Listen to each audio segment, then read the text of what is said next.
সময়তে সামনে তোমাদের বড় লাইফ আসতেছে। মাত্র তো তোমরা কি বাচ্চাদের মতো, দেখো মাত্র এসএসসি দিচ্ছ, জীবনে যখন উঠবা ইন্টারমিডিয়েট, চোখে মুখে আরেকটা জীবন দেখবা। এরপরে ইন্টারমিডিয়েটে উঠলে পরে সামনে চোখের সামনে university admission, engineering admission, medical admission. তারপরে এই তিন জায়গায় ভর্তি হওয়ার পর খেলা কি শেষ? আরে খেলা তো শুরু।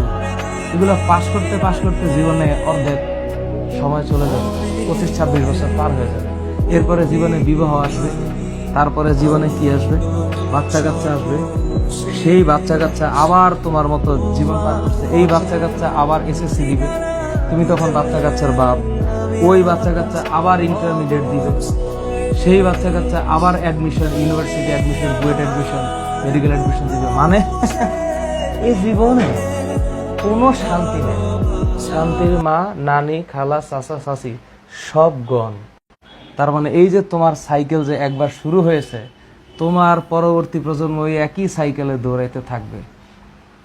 তুমি যদি বলো না স্যার অন্য কিছু হবে, আমি এই দেশে আছি, আমি আমার ছেলে মেয়েকে অন্য পৃথিবীতে পাঠিয়ে দেবো, মঙ্গল গ্রহে চলে যাবে ও, ঠিক আছে, ঠিক আছে, যেভাবে ইচ্ছা, যেইভাবে তোমার ইচ্ছা সেইভাবেই হবে। তার মানে পৃথিবীতে যতদিন বাঁচিয়ে আছো, পরীক্ষার কোনো শেষ নাই, এটা মাথায় রাখতে হবে।